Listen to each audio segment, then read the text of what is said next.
More than half of US adults have used AI in the past 6 months, which leaves no question that it has become an essential part of our everyday lives.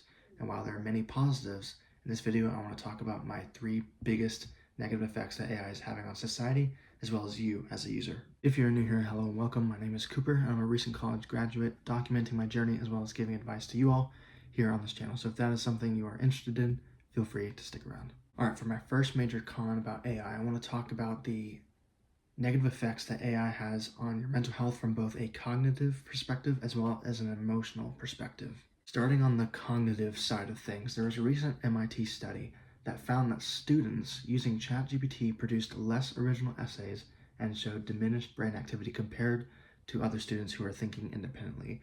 And furthermore, there's been broader research done that shows that AI consumption could be eroding our creativity, memory, and critical thought. Now, this is obviously a huge problem with it being the season of students going back to school, and with the rise and prevalence of AI in today's education system, this is obviously a huge problem. Students overly reliant on AI as opposed to learning how to think critically on their assignments and complete their work without the help of the internet and bots. As a child of a teacher, as well as a recent former student myself, I can speak at great lengths about these negative effects that I have personally seen and hear stories about with regards to AI in the classroom. And now, even taking into consideration all the positives that we see with AI, with the current state of our educational system, the last thing we need is another tool that enables students to disregard intellectual thought and intellectual reasoning and just being given the answers. That is the absolute last thing we need. If anything, we need tools that help our students to grow in their ability to think critically about problems. Moving to the more emotional side effects that AI has been having on our mental health, there have been many emerging cases where individuals have lost touch with reality after heavy chatbot use, experiencing things like paranoia, delusions, or even loss of emotional attachment. And so there's been a couple cases that I've written down that have been really startling in this aspect. One especially alarming case, there was a man who was nearly convinced by ChatGPT that he could fly off a 19-story building. And in another tragic story, a woman died by suicide after confiding in an AI therapist instead of seeking human care. Now, what these stories go to show is that not only are people using AI as a means to solve questions logically, but they're also turning to AI to turn into more of a human connection. And this is something we'll touch on in our next point. But many people are treating AI as their new therapist. With the rise in therapy and how mainstream that is, people are now using bots and robots to seek help in. And with what these stories kind of show us is that is not good. Humans need to talk to other people. Humans do not need to talk to robots. Robots can only mimic human emotion. They can only tell us either what we want to hear or regurgitate what other people have said, but it's never going to be the case that it could replicate what talking to a real human could do for you. Moving on to my next con about AI, I want to talk about the erosion of human connection and identity. And so, like I was saying a minute ago, our societal-wide increase in usage of AI has increased our risk of social withdrawal, in that many of us are developing these bonds with chatbots and with robots in hopes of replacing our need for actual human connection, in hopes that we are being heard, when in reality all we're doing is creating a sort of echo chamber with said robot. Whatever AI we're using, we are feeding it language and feeding it prompts that inevitably lead it to validating harmful beliefs or thoughts that you may having, instead of actually communicating with a real person who can, respond to what you're feeling with their own individual experiences. AI doesn't have any experiences or thoughts of its own. It's an algorithm that pulls from the internet, pulls from what people have posted online. And as we've covered on this channel, what people post online is not always real, you know. And so this I think is probably the biggest potential downside with AI, is that we turn it into our glorified therapist rather than seeking real human connection.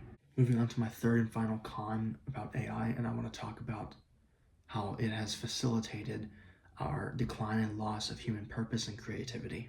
Talking about human purpose for a minute, purpose is one of those things that, for humans, it is not a want, it is a need. It is a necessary fact.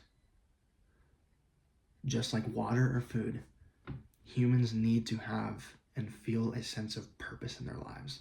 Without purpose, our lives have no meaning, no greater value, nothing that can create fulfillment. And without fulfillment, we can't have happiness. And so having a sense of purpose in our lives is something that makes or breaks us, and it helps make us who we are and drives us to wake up every single day and to provide for our families, provide for our friends and our communities. Purpose is necessary. Given this fact about human nature, there are many studies that have shown that when humans feel irreplaceable, rates of depression, anxiety, and meaninglessness rise. And thus, with the rise of AI, many people are left asking themselves, you know, if AI can do my job, can do my art, can even aid or replace my decision making, you know, where does that leave me? Inevitably, it gets you thinking, well, I must be out of a job. And when you're out of a job, you're out of purpose. And when you're out of purpose, you can't be fulfilled. And when you can't be fulfilled, you can't be happy. Wrapping up this point here, talking about creativity. Creativity is another one of those things, just like purpose, that without it, humans are deprived. You know, creativity is another big thing that helps make us human, separates from the animals. Humans make artwork, animals do not. And so creativity is an essential part. And with the integration of AI within our daily lives, more and more people are using it to replace their own creativity, using it to write their papers, or their books, to make actual visual art, to make music. All around, we're seeing AI replace the things that make us human. And so on this last point, talking about the aspect of creativity that is skill development, instead of learning how to write, how to problem solve, how to think critically, this generation of people that's being raised up on AI are using it as a crutch. And, you know, kind of going back, like, remember when the internet was invented? I don't, because I've lived my whole life as someone who's had the internet. But, you know, reflecting back on all the cliche sayings, was like, well, you don't know what it was like to not have internet. You know, you boys, you know, who are raised on the internet, you don't know what it's like. You know, I'm starting to think that about my future children, trying to imagine a world where your whole life has been surrounded by AI, not knowing a world without AI. To be honest, it's kind of scary, because AI has only been around for, about 5 years? And it's done a lot of good, but it's done a lot of bad. And so, looking forward to the next 10, 15, 20, 50 years, what's that going to look like? I don't know. And with that, those are my 3 main drawbacks I wanted to talk about when it comes to AI.